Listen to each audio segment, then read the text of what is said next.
Good morning मित्रों, all of you. मैं संजीव कुमार जायसवाल, आपके अपने यूट्यूब चैनल लक्ष्य कोचिंग सेंटर।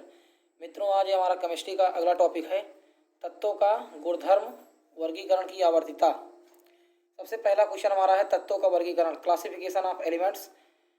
तत्वों के अध्ययन को सरल बनाने के लिए तत्वों को सिस्टम में अरेंज किया गया, इसे ही तत्वों का आवर्ती वर्गीकरण कहते हैं। इस अध्ययन में विभिन्न वैज्ञानिकों ने अपना अपना मत दिया, जो इस प्रकार है।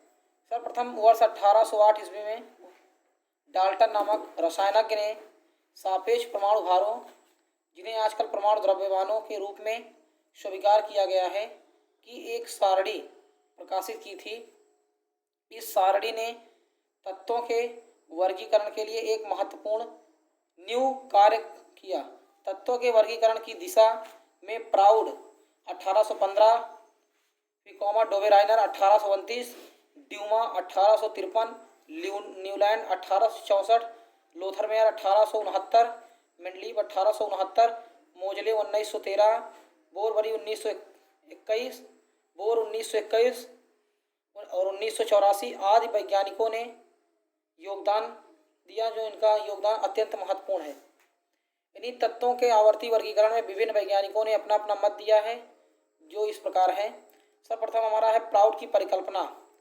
सन 1808 ईस्वी में जॉन डाल्टन ने परमाणु सिद्धांत प्रतिपादित किया था तथा परमाणु भारों की एक सूची भी प्रकाशित की थी। इसके आधार पर प्राउड ने अपने विचार को रखा कि सभी तत्व हाइड्रोजन परमाणु से मिलकर बने होते हैं तथा उनके परमाणु द्रव्यमान हाइड्रोजन के परमाणु द्रव्यमान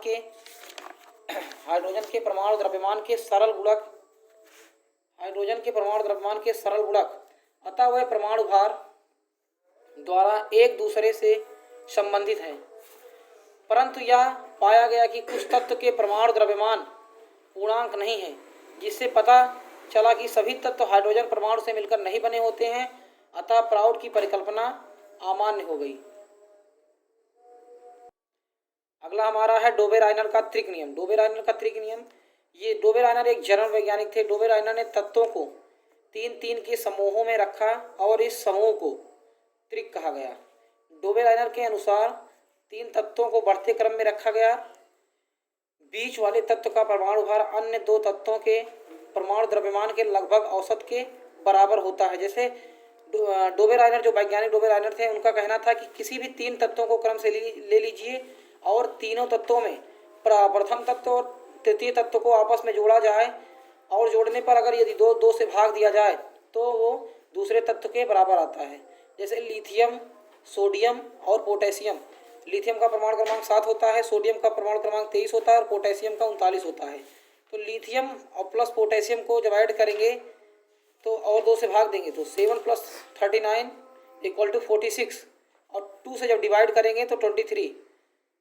अर्थात इसका मतलब हुआ कि डोबेराइनर के नियम के अनुसार किन्हीं 3 तत्वों में पहले और तीसरे तत्व को जोड़ने पर और 2 से भाग दिया जाए तो दूसरे तत्व के बराबर होता है। अगला है हमारा न्यूलैंड का अष्टक नियम। न्यूलैंड ने ज्ञात तत्वों को उनके परमाणु द्रव्यमान के बढ़ते क्रम में व्यवस्थित किया। न्यूलैंड के समय में ज्ञात तत्वों की संख्या 56 थी। पॉइंट नंबर 2, न्यूलैंड ने वर्गीकरण में सबसे कम परमाणु भार वाले तत्व हाइड्रोजन से शुरू किया और थोरियम पर समाप्त किया। पॉइंट नंबर 3 हमारा है वर्गीकरण में उन्होंने देखा कि हर एक तत्व अपने से 8वें तत्व से गुणधर्म में समानता रखता है। यदि तत्वों के परमाणु भार के बढ़ते क्रम में रखा जाए तो प्रत्येक 8वां तत्व पहले तत्व के समान गुण प्रदर्शित करेगा। तो जो न्यूलैंड का अष्टक नियम था वो संगीत के स्वर अर्थात सा, रे, गा, मा, पा, धा, नी, सा का मतलब हुआ कि पहला तत्व 8वें तत्व से समानता रखता है। अतः यह न्यूलैंड का अष्टक नियम है।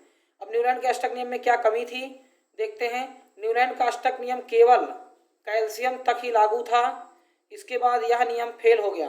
न्यूलैंड ने कल्पना की थी कि प्रकृति में केवल 56 ही तत्व हैं, परंतु बाद में कई नए तत्वों की खोज हुई। अगला टॉपिक हमारा है मेंडलीव की आवर्त सारणी।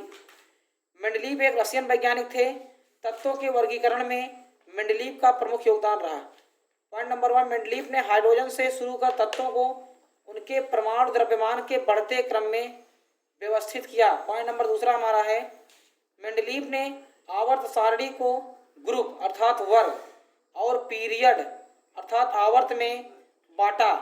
पॉइंट नंबर 3 हमारा है, मेंडलीव की आवर्त सारणी में 9 वर्ग और 7 आवर्त थे। मेंडलीव की आवर्त सारणी की विशेषता।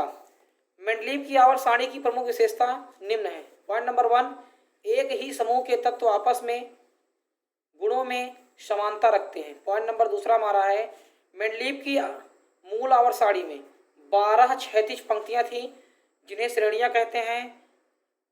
पॉइंट नंबर अगला हमारा है, 12 क्षैतिज पंक्तियों को मुख्य ऊर्ध्वाधर पंक्तियों में विभक्त किया गया है जिन्हें वर्ग या समूह कहते हैं। अगला पॉइंट हमारा है, प्रत्येक श्रेणी में अधिकांश तत्व परमाणु भार के बढ़ते क्रम में व्यवस्थित किए गए हैं। तब तक के लिए नमस्कार मित्रों, अगले वीडियो में फिर मिलते हैं।